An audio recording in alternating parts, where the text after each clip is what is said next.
இன்றைக்கி நம்ம சேனலில் பார்க்க போகிற ரெசிபி வந்து காளான் பெப்பர் கிரேவி எப்படி செய்கிறதுன்னு பார்க்கலாம். அதுக்கு நல்லா காளான் 2 பாக்கெட் எடுத்து கழுவிட்டு கட் பண்ணி எடுத்து வச்சுக்கோங்க. ஒரு குக்கரில் கொஞ்சம் எண்ணெய் ஊற்றி கரம் மசாலா வந்து போட்டிருக்கேன். நீங்கள் அதுக்கு பதிலாக பட்டை, சோம்பு, கிராம்பு இந்த மாதிரி மசாலா ஐட்டமும் சேர்த்துக்கலாம்.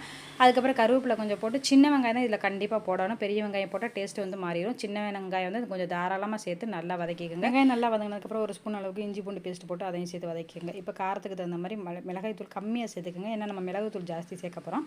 இதில் ஒரு அரை டீஸ்பூன் வந்து சீரகத்தூள், அரை டீஸ்பூன் வந்து சோம்புத்தூள் போட்டு மஞ்சள் தூள் எல்லாம் போட்டு நல்லா வதக்கிட்டு கட் பண்ணி வச்சுருக்க காளான் போட்டு இதில் போட்டு நல்லா சுருள கிண்டுங்க. கிண்டிட்டு தேவையான அளவு உப்பு சேர்த்துக்கோங்க. இதை அப்படியே மூடி போட்டு மூடி வச்சுக்க. தண்ணி எதுவுமே இப்போதைக்கு விட வேணாம். கொஞ்சம் நேரம் கொதிச்சதுக்கப்புறம் கொஞ்சமாக தண்ணி ஊற்றி ஒரு மூடி போட்டு ஒரு விசில் விட்டு எடுத்துக்கோங்க. இப்போ நல்லா தாராளமாக தண்ணி விட்டு வந்திருக்கு. இது தண்ணி கொஞ்சம் வத்துற வரைக்கும் கொதிக்க விடுங்க. கொதிச்சதுக்கப்புறம் நல்லா ஒரு ஸ்பூன் அளவுக்கு பெப்பர் தூள் வந்து நல்லா சேர்த்துக்கோங்க. இதுதான் நம்மளுக்கு காரத்துக்கு தகுந்த மாதிரி இருக்கும். அதுக்கப்புறம் மல்லித்தலையை தூவி இறக்கிட்டீங்கன்னா சூப்பரான பெப்பர் கிரேவி வந்து ரெடி ஆயிரும். கண்டிப்பாக ட்ரை பண்ணி